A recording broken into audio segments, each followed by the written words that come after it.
Right. Since we're in the Quran, since we're looking at the different titles in the Quran that don't make sense, including the name Muhammad, there are other titles that come up, unfamiliar titles that just we don't know where they are. And Mel, you're going to help us with that. You're going to unpack some of these titles that are well known in Arabic, but they actually have antecedents in Jewish and Christian, and therefore are quite familiar in the 7th century. It's just that Muslims don't know about them. Over to you. What are these? Who are these jinn, these kafirs, these galuts, and these taluts? Yeah, so some of these titles are confusing because they're often embedded into biblical stories. So they're hidden in plain sight, essentially. And of course, you do need to have lived at that time to know who these are referring to. So unfortunately, for most of us living in the 21st century, these are completely foreign to us. But for those writing the Quran and those reading it, this should have been really obvious to who these were being referred to. Unfortunately, when the standard Islamic narrative took over, and obviously that was written many centuries later, the meanings of all of this was lost.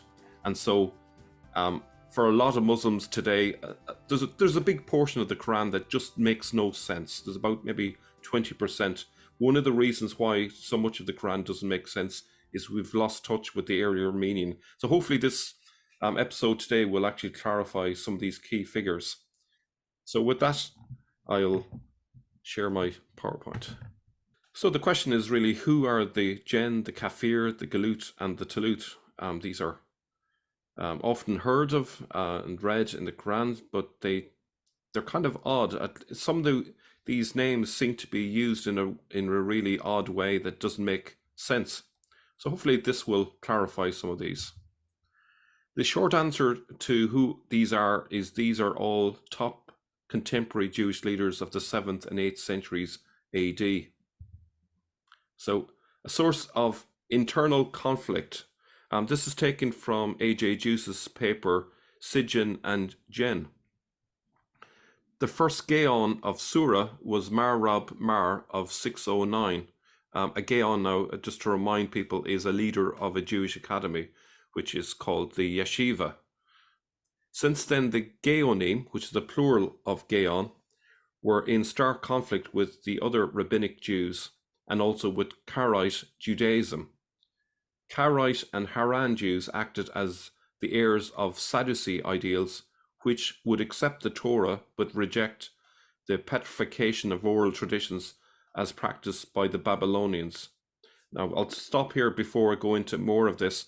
So essentially what A.J. Juice is identifying is a conflict between those Jews that leaned more towards a Sadducee point of view, who were mostly in the West, and those Jews in the East that leaned more towards a Pharisee idea of Judaism, which was comfortable with oral traditions. I don't know if you want to come back on any of that before I go forward.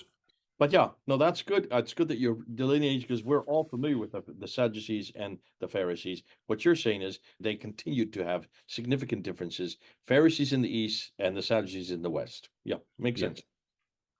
So the sectarian conflicts between Karaites and Rabbinic Jews in Alexandria of 641 AD attest to this important split. Thus, for as little as we know, between 609 and 641 AD, various Jewish groups were engaged in open conflict. And this is the backdrop to the early writings of the Quran. We're not talking about the finished product in the 8th century, but there was something that was being referred to in the early days and obviously developed over the decades afterwards. So the Quran reflects some of these quarrels, and just like the Talmud recounts different opinions, the Quran sometimes criticizing one side, sometimes the other. And just an observation here in passing, the first Gaon of Surah was Mar Rab Mar as of 609 AD.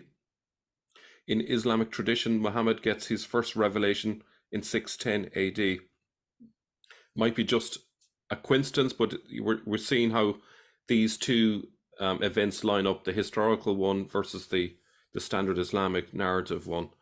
And notice the place Surah, which is in Iraq. The sections in the Quran are actually called surah as well. Is this a coincidence? I ask. You know? So there's a few little hints here. The Babylonians replaced the Jerusalem Nasi, nothing to do with Nazi, by the way. This is another Jewish leader, kind of like the Exilarch, but more typically in Israel. So the Babylonians replaced the Jerusalem Nasi with a number of functionaries or judges, which no doubt would have caused friction amongst those Jews that favored the Nasi. So the Dian, or Gen, is the first one that we're going to take a look at. And again, this is from A.J. Juice's article. The Dean or Gen are the rabbinic judges. The Babylonians replaced the Jerusalem Nasi with the Ab Bet Din, the father of the court, the Rosh Bet Din, the head of the court, the Dayan, which is the rabbinic judge, which the plural is Dayanim, and the Haver Bet Din, the friend of the court or expert in law or science. The date of cessation of the Simcha is unclear but also irrelevant. However, if the Simcha and the Nasi had died out at some point in the 5th century, they would likely be resurrected at another, in particular with the beginning of the Geonim. Schisms between Jewish academies over the leadership of the Nasi are well documented in the Talmud. So if you're not getting this, essentially the Dean or the Gen are Jewish judges, and they got introduced in the early part of the 7th century. So it's contemporary with the time frame of the Quran as given to us. And if we look at this map here, we can see that Surah is right smack in the middle of Iraq there, which in the bottom yellow. And there's also another curious place further up the river Euphrates called Haditha, which makes me wonder, are these two locations the inspiration for the names of two important Islamic documents? You have the Surah, which is the documents that made up the Quran, and then you have Haditha, which is essentially the same as hadiths, the stories surrounding the standard Islamic narrative. It could be a coincidence, but it seems quite a remarkable coincidence that we have now two there. Do you want to come back on any of this?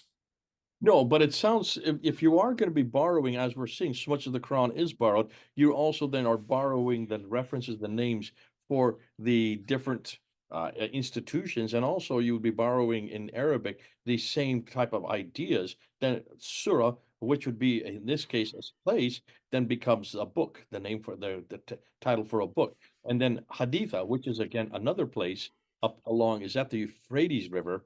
Both of them are on the Euphrates River, then would then be taken to make the sayings. So I can see that this may be the answer. We don't know. There's no way of knowing that, but it is coincidental. It seems almost too coincidental. Yeah, like Surah and Pompedita were the two most important academies in Iraq. In fact, in the entire Jewish community in the worldwide. So this wasn't just any old place. It was very important. And just look at the map there. Notice that they're both around Ctesiphon, which is the archaic name of what later became Baghdad. Also just north of Kufa, which is the place that became the head of all of the Islamic teaching. When Islam during the Abbasid Empire, Kufa became a place where all the seminaries are. It stands to reason it would be there because that's where all the other academies were. These Jewish academies were all around that area. So if that's where the Jewish academies are, stop and think, Mel. When you look at the Quran, look at all the discussions that are happening. These are theological discussions. You can only have theological discussions when there are large numbers of Jews and Christians to have the theological discussions with, because they're all, even in the Quran, they're all in confrontation or discussions between Jews, Christians, and Muslims. Stands to reason. Look where the academies are. That would then understand then why these then took on such importance as far as the titles later on. Absolutely. You have Hira only a stone's throw away from Surah, which is where the biggest Christian community was in the area.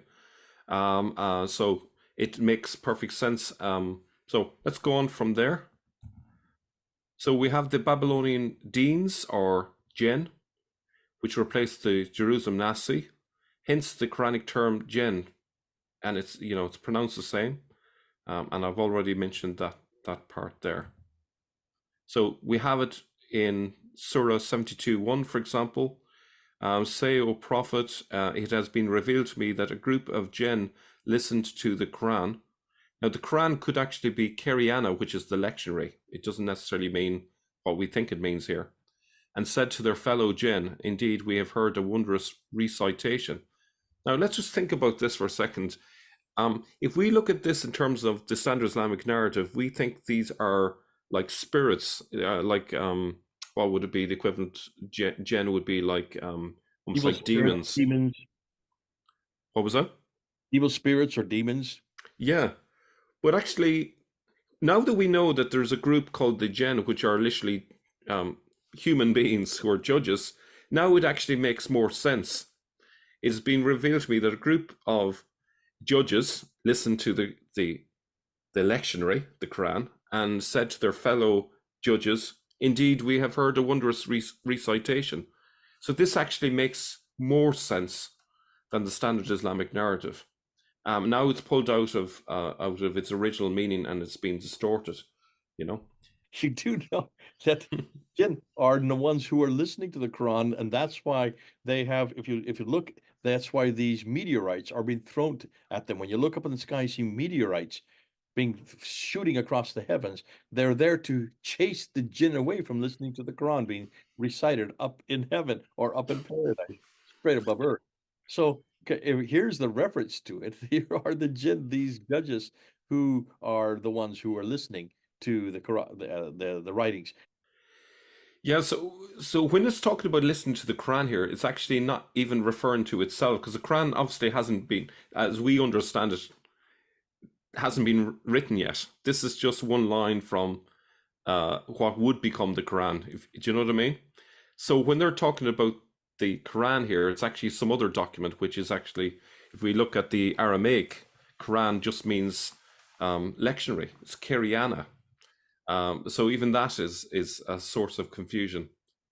So listening to the Quran could, in this context, could simply mean that the Jewish judges were listening to the scripture. It could be as simple as that. So it's very different. It's very normal. It's nothing crazy. There's no meteorites. There's no superstitious stuff involved. It's very ordinary meaning. So Okay. it seems more sensible. So let's have a look at this term, Jalut or Galut. Now it's in the Arabic, it's written as Jalut, and it's pronounced in some Arab countries as Jalut, but it's still pronounced as Galut in places like Egypt. So let's have a look at what it says. This is Surah 2:251. So they defeated them by Allah's will, and David killed Goliath. That's how this translator has translated Jalut. And Allah blessed David with kingship and wisdom and taught him what he willed. Had Allah not repelled a group of people by the might of another, corruption would have dominated the earth, but Allah is gracious to all. Now, if you look at why they translated Jalut to Goliath, it makes sense, because we know David killed Goliath. That's kind of obvious, and you can see how the translator went for Goliath there. But they're assuming too much with that translation. If we actually look at the word Jalut or Galut and look at the historical context, we actually find a more direct meaning for the word, and it's got nothing to do with Goliath. So if we look here, we can see that the Exilarch, which is the Greek form of that leader of the entire Jewish community, the Hebrew version of the name is Rosh HaGolah. And if we look at it in the Aramaic, it's Galuta. And in the Arabic, it's Ras al-Galut. Okay, so that Jalut is actually the Exilarch, directly the Exilarch. There's only one of them at any time. So it's a very specific term. Galut means the Exilarch. So when we talk about David killing the Exilarch, that may have a contemporary meaning. So that could refer to a messianic figure killing the Exilarch. It could be even one messianic figure killing another one. It could have lots of potential meanings, but something different to Goliath. Another title that is referred to in the Quran is Talut, which is the rhyming pair of Galut. Talut is referring to the Gaonim, which is the leaders of the academies, who are also Pharisees. And it's connected to the word Talith, which is an Aramaic word from the root TLL, which means cover.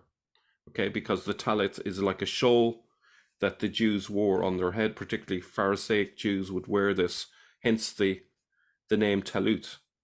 In Talmudic times, this already referred to the Jewish prayer shawl, and it's actually related to the word kafir, which is often mistranslated to mean infidel, but actually the root of this is kufar, which is coverers, and there are 491 occurrences of this term in the Quran. And related to that is actually jinn. It's a derogatory term for the Gaonim, the judges.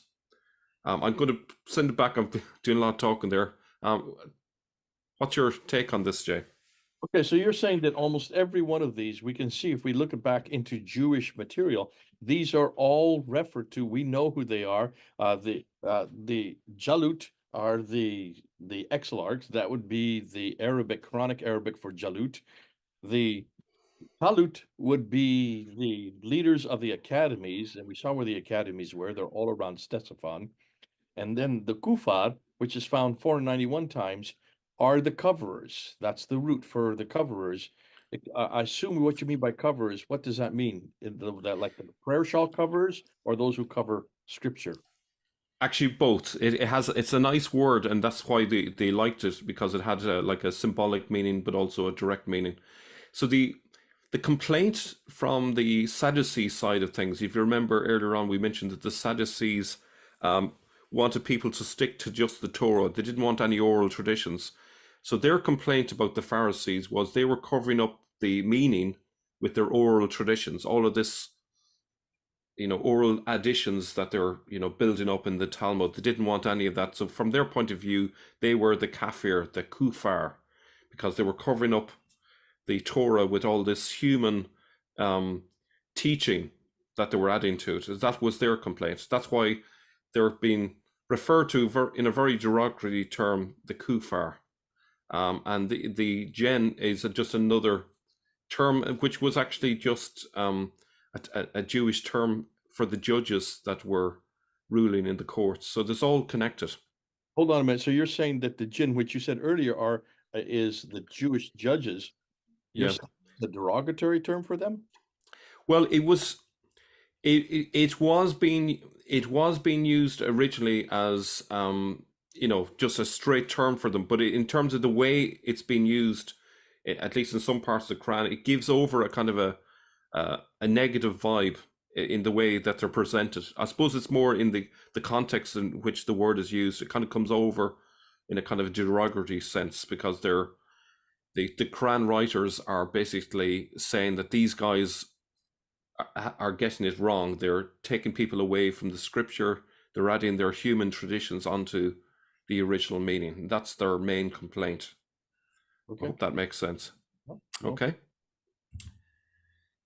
So AJ Juice says that on several occasions in his annals, Al-Tabari mentions that the Raz al-Jalut, i.e. the exilarch or head of the captivity, who was the official representative of the Jewish community at the court of the Abbasid caliphs, and the Jewish counterpart of the Catholicos, who represented the Christians.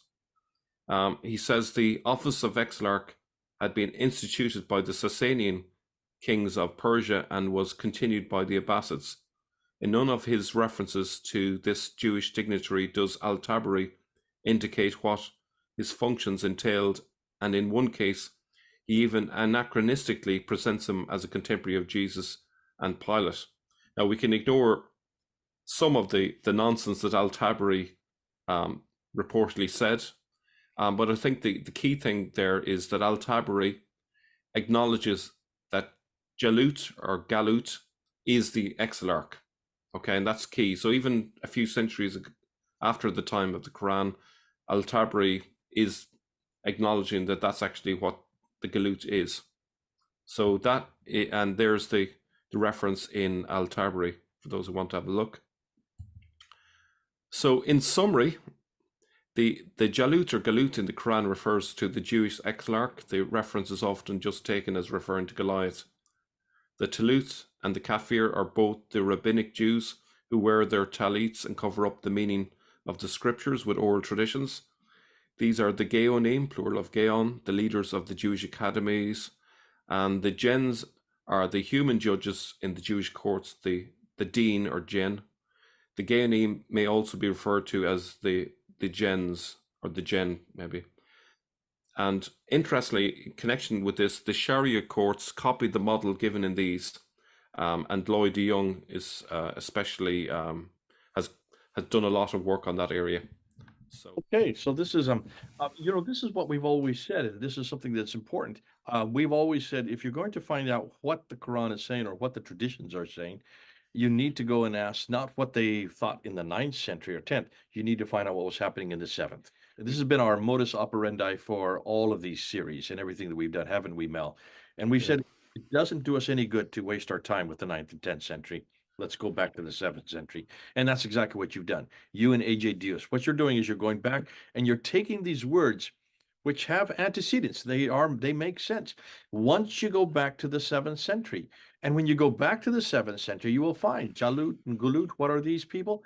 This is the Jewish exarch. When you go back to the 7th century, the Talut and Kafir, they're both rabbinic Jews. That makes sense now if you look at it in the context of that time. The Jinn, these were judges in the Jewish court. They're all Jewish. They all have Jewish antecedents, which makes sense when you look and see what's happening in that part of the world, up north, not down in Medina and Mecca, way up at where the Quran was being put together, where these traditions are all, notice all the traditions, whether it's the Sirah or the Tafsir or the Hadith or the Tahriq, all of them are written in what is now today Baghdad. That used to be Ctesiphon. And Ctesiphon is where all these cities were. That's where Surah is. That is where Kufa is. That is where Hira is. And that's where the Jews and the Christians were percolating all these ideas. It stands to reason if you're going to then pull out that material that we now see in the Quran and pull out the material that you see in all these references, they would be borrowing even those names and then putting different meanings to, but they were similar to the meanings that were always there. They just use them in mocking them, or they would use them as a corruption of them. So it's great that we're finding from the 7th century. This is now unpacking an awful lot of what the Quran is saying that has been a real problem for Muslim scholars and Western scholars today. They just don't know where this word jinn comes from, or salut and talut, and where these reference to the kafir, especially the kafir, kufar, the ones who are covering. So you can see, go back to the 7th century, and it all makes it very clear. Thanks so much for doing that. This is what we've done with the word Muhammad. We've gone back to the 7th century and even earlier to find out where that name or where that title came from. We need to do so also with these other terms. The more we scratch, the more we find. The more we find, the more we shine. The more we shine, the more they whine. Oh, how sublime. It's just, again, if we're not going to call out, if we're not going to cry out, if we're not going to speak, then the rocks, and in this case, the historical references will cry out for us. God bless you. Thanks so much. What are we going to do next? So so I'm going to be referring to these strange references, the Sijin and Iliyun. They're often depicted as heaven and hell, but it's actually not the case. Again, they've got a connection to those titles that we've just covered. So that's in the next episode. Okay, until that time, you have the comments below. Come back to us, see what you say, see if you agree. Maybe you don't.